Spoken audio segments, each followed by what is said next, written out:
Olá, alunos! Vamos dar início ao nosso estudo da disciplina de avaliação educacional. Vamos começar aqui estudando a nossa unidade 1. E nessa unidade nós trabalharemos os seguintes tópicos: avaliação educacional, vamos entender um pouco a conceituação de avaliação. Eu vou apresentar para vocês também uma breve retrospectiva histórica da avaliação no nosso país. E, por último, a gente vai conversar um pouco sobre os marcos legais da avaliação na legislação brasileira. Bom, para início de conversa, eu acho interessante a gente refletir um pouco sobre algumas ideias que estão presentes na nossa cultura relacionadas à avaliação escolar. Dentre essas ideias, eu destaquei aqui algumas, né? Comparação, classificação, pressão, punição, fracasso e competitividade. Então, é muito comum a gente escutar no senso comum as pessoas, né, que não são estudiosas da área relacionarem as práticas avaliativas que são feitas nas escolas com alguma dessas palavras, né? É muito forte na nossa cultura a questão da comparação e da classificação. E as avaliações muitas vezes são usadas para isso, né? Para comparar uma escola com a outra, uma turma com uma outra turma, ou mesmo para fazer uma comparação e uma classificação entre os alunos. Isso acaba gerando uma pressão nesses alunos e nesses sistemas educacionais, né? Que muitas vezes incentiva uma competitividade, que pode ter o seu lado bom, mas pode também não ter, né? A avaliação, muitas vezes, também é usada de forma errônea como um instrumento de punição, quando, na verdade, ela é um instrumento que deve auxiliar tanto o processo de ensino quanto de aprendizagem. Ela não deve estar associada a questões punitivas, né? Mas muitas vezes isso acontece e isso acaba também gerando um fenômeno que nós conhecemos como fracasso escolar. Mas vamos entender aqui, né, que a avaliação ela é um processo mais complexo e que existe uma diferença entre o que nós conhecemos como examinar para o que nós conhecemos como avaliar. São dois conceitos muito distintos. O examinar é um ato meramente quantitativo, que não considera todo o processo de ensino e aprendizagem. Já o ato de avaliar, ao contrário, deve ser um ato de investigação, de busca de diagnóstico, com o objetivo de aprimoramento do ensino e da aprendizagem. Então, vocês percebem, né, que o avaliar é um processo mais completo, né? E como que uma avaliação de fato acontece?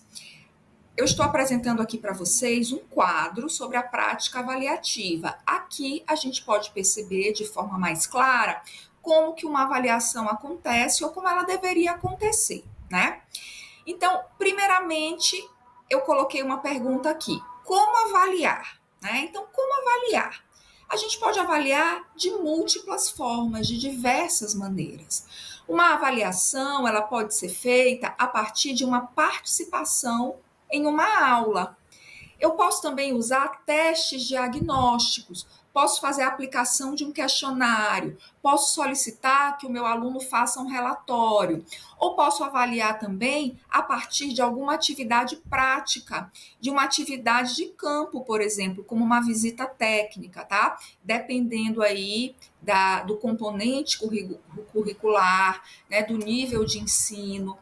E para que avaliar? Né? Para que eu avalio o meu aluno? Para testar os conhecimentos desse aluno, para verificar o desempenho desse aluno, mas também para verificar o desempenho do professor. Então, quando um professor planeja uma avaliação e ele aplica essa avaliação para os seus alunos, ele está avaliando os alunos, mas ele também está se autoavaliando, né? É um instrumento, um parâmetro de comparação para ele, professor, né? Um instrumento que ele pode usar para fazer uma investigação sobre a sua própria prática. Se a forma que ele selecionou, né, para trabalhar com um determinado grupo de alunos, se essa forma está sendo uma forma adequada nesse contexto ou não, se ele deve mudar, se ele deve usar outras estratégias. E o que avaliar, né?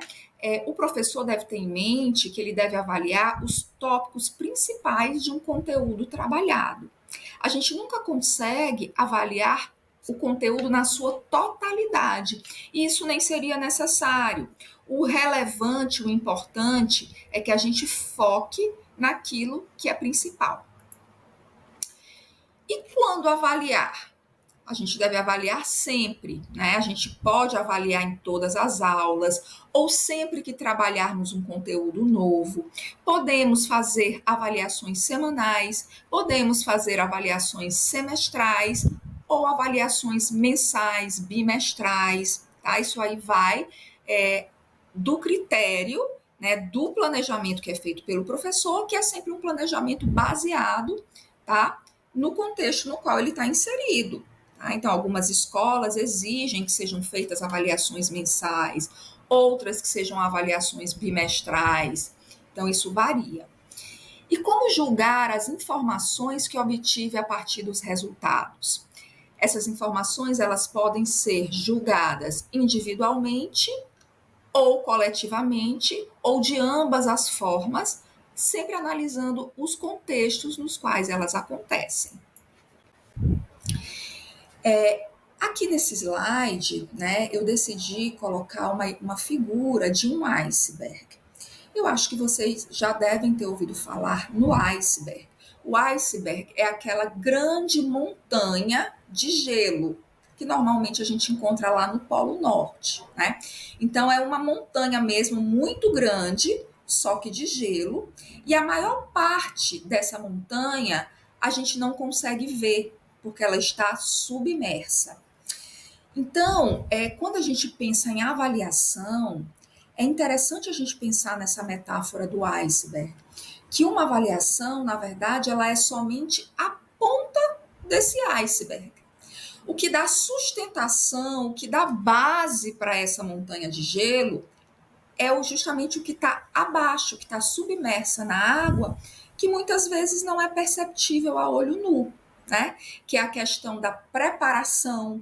Então, uma avaliação, ela deve ser preparada, ela deve ser planejada, muito bem planejada pelo professor, né? A questão da aplicação, como que essa avaliação ela é aplicada, né? Em que contexto, em que momento da aula, em que momento do desenvolvimento daquela disciplina. Ela tem que ser analisada e interpretada pelo professor, e também temos a questão da devolutiva, né? A devolutiva é aquele momento que acontece quando a avaliação já foi aplicada, o professor já tem os resultados daquelas avaliações que são aplicadas e ele vai dar o feedback, vai dar o retorno para os alunos, para que os alunos também tenham um entendimento do conceito ou da nota que eles obtiveram a partir daquela avaliação, né? Então, percebam que é um processo muito complexo e que segue muitas etapas. Mas então, diante dessa introdução, vamos trabalhar aqui algumas definições, alguns conceitos mesmo de avaliação que nós podemos encontrar aí na nossa literatura, tá? Uma avaliação, ela é um meio, ela não é um fim em si mesma, né? Ela é um apoio para a tomada de decisões. Que tomada de decisões? Tomadas de decisões a serem feitas pelo professor, né, a partir do resultado das avaliações que ele aplicou. Como eu já disse antes, ele pode vir a ter um parâmetro, né, do que ele, enquanto professor, precisa reforçar mais junto a seus alunos. Mas também um apoio para a tomada de decisões da coordenação da escola, da direção da escola, ou até de sistemas de gestão da educação maiores, né? Secretarias de educação, ministérios da educação, a partir dos resultados dessas avaliações, eles podem ter uma ideia de como é que está o ensino e a aprendizagem e o que precisa melhorar, ok? A avaliação, ela deve ser entendida como um processo que associa-se a um projeto educacional e também a um projeto social, né? Que tipo de sociedade nós queremos? Que tipo de país nós queremos? A construção disso passa pela educação, passa pela escola, consequentemente, passa também pela avaliação educacional. A avaliação, ela não deve ser entendida como uma atividade meramente técnica. Ela implica um posicionamento político que inclui valores e inclui também princípios. Vamos entender aqui um pouco, né, a retrospectiva histórica da avaliação no nosso país. O que a gente sabe hoje da constituição da avaliação educacional, tal qual ela aparece para a gente na nossa prática hoje, na contemporaneidade. Então, a gente vai fazer aqui uma breve retrospectiva, né? Lá na década de 1930 do século passado, as avaliações educacionais, elas partiam de um pressuposto muito psicológico. Elas tinham um enfoque psicológico, né? Nessa época, as contribuições do campo da psicologia foram muito importantes para a pesquisa sobre a avaliação educacional. Então surgiram muitas medidas, muitos testes que tinham como objetivo quantificar os conhecimentos e as habilidades dos alunos. Esse aqui foi o período dos famosos testes de QI, coeficiente de inteligência. Vocês já devem ter ouvido falar, né, nessa sigla QI, que é coeficiente de inteligência. Então eram testes que eram planejados, né? Primeiro eles eram padronizados e planejados para dar uma numeração quantitativa para as pessoas que eram submetidas a esses testes. E a partir dessa quantificação, né, se dizia se aquela pessoa era inteligente, se ela não era inteligente, tá? Esse período foi um período no qual houve um foco muito grande na produção desses instrumentos de mensuração, nesses testes de QI. Foi só a partir de meados da década de 50, já na década de 60, que esse enfoque mudou, né? Então, esse enfoque psicológico passou a ser um enfoque mais sociológico. A partir daí, houve uma ênfase maior na relação entre a educação e a sociedade, né? Porque se começou a perceber que havia uma relação das desigualdades econômicas e das desigualdades sociais com o desempenho que os alunos apresentavam nas escolas. Nessa época, as pesquisas educacionais, elas não passaram a focar somente nos aspectos internos dos indivíduos, mas focaram também nos aspectos das escolas. Só que este enfoque, ele acabou não contemplando os paradigmas da avaliação educacional vigente. A avaliação, ela continuava a ter um enfoque excessivamente psicologizante. Mas, como se iniciaram essas novas discussões nas escolas, né, a gente já começou a perceber que foi um período de transição, tá? Apesar da análise continuar sendo excessivamente psicologizante, ainda muito quantitativa, mas a gente já começa a perceber aí uma transição para um outro enfoque. E esse outro enfoque, ele já começa a se delinear ali no final da década de 60, para se consolidar na década de 70, que foi um enfoque dado pelos estudos de natureza econômica. Esses estudos, eles se inspiravam na teoria do capital humano e viam a educação enquanto um meio de formação dos trabalhadores para a inserção no mercado de trabalho. Então, foi dada muita importância ao planejamento educacional, né?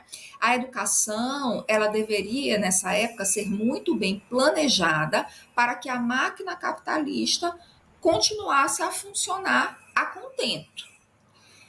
Já nos anos 80, há um retorno a essa perspectiva sociológica, né, que coloca o foco no funcionamento da escola, no que acontecia de fato no chão da escola. E nesse período foi que se começou a refletir de forma mais intensa no como, o que e para que avaliar. E aí surgiu uma perspectiva mais formativa da avaliação. Essa perspectiva mais formativa da avaliação continuou nos anos 90, e nos anos 90 foi dada uma ênfase muito grande nas avaliações externas que a gente chama externas à escola, que são as avaliações em larga escala. Nós vamos nos aprofundar mais nessas avaliações em larga escala na nossa última unidade. Mas é importante que vocês saibam desde já que houveram muitas repercussões no currículo das escolas e também nas práticas avaliativas a partir dessa ênfase nas avaliações em larga escala. E para que a gente entenda toda essa introdução, é importante também que vocês conheçam os marcos legais da nossa avaliação. A nossa avaliação aqui no Brasil, ela tem algumas legislações. A primeira e mais importante delas é a nossa Lei de Diretrizes e Bases da Educação Nacional, que é a LDB, a Lei 93/94 do ano de 1996. E essa lei, no seu artigo 1º, nos diz que a avaliação do aproveitamento e apuração da assiduidade. Então, vocês, enquanto alunos, já devem ter ouvido falar, né, que falta reprova. Quando um professor diz para vocês que falta reprova, ele está se fundamentando nessa lei, na LDB. A LDB já estabelece, né, que uma avaliação ela tem que partir do aproveitamento do aluno, mas também da sua assiduidade. E aí a gente já tem aí algumas diferenciações nas nossas legislações em relação a essa assiduidade no ensino presencial e a assiduidade no ensino à distância, porque na modalidade EAD também existe a cobrança da assiduidade, mas essa assiduidade é apurada de forma diferente na modalidade EAD. A LDB, no seu artigo 24, inciso 5, destaca os princípios de avaliação do rendimento escolar. A avaliação ela deve ser contínua e cumulativa, ou seja, ela deve acontecer continuamente e não em um único momento. E ela é cumulativa porque as avaliações que são feitas nesses vários momentos, ao final, elas são somadas, ok? Também deve ser dado uma prevalência aos aspectos qualitativos sobre os quantitativos. Isso não significa que não devemos fazer avaliações quantitativas, mas que o aspecto qualitativo deve prevalecer em relação ao quantitativo. Um outro marco legal na educação brasileira são os parâmetros curriculares nacionais. E lá nos parâmetros curriculares nacionais, nós vemos pela primeira vez, né, a classificação desses diferentes tipos de avaliação. Avaliação processual, avaliação diagnóstica e avaliação formativa. Nós iremos nos aprofundar nesses conceitos na nossa próxima unidade, unidade 2. Temos também o decreto número 9432, de 29 de junho de 2018. Esse decreto, no seu artigo 1º, regulamenta a Política Nacional de Avaliação e Exames da Educação Básica. A política, que se refere ao caput, será orientada pelo disposto na Base Nacional Comum Curricular, observado o disposto na Lei 93/94, na LDB. Para finalizar, eu trago para vocês essa citação. É uma citação que diz que a definição de insanidade é continuar a fazer o que você sempre fez, desejando obter resultados diferentes. Eu acho que essa citação é interessante para a gente finalizar essa videoaula, porque ela nos faz refletir sobre essa diferença entre o ato de examinar e o ato de avaliar, né, que nós falamos já inicialmente. Sugiro que vocês realizem a leitura da unidade 1 do fascículo, tá? A unidade 1 começa na página 7 e vai até a página 24. Então, essa é a tarefa de vocês após o término da nossa videoaula, é fazer a leitura dessa unidade 1, ok?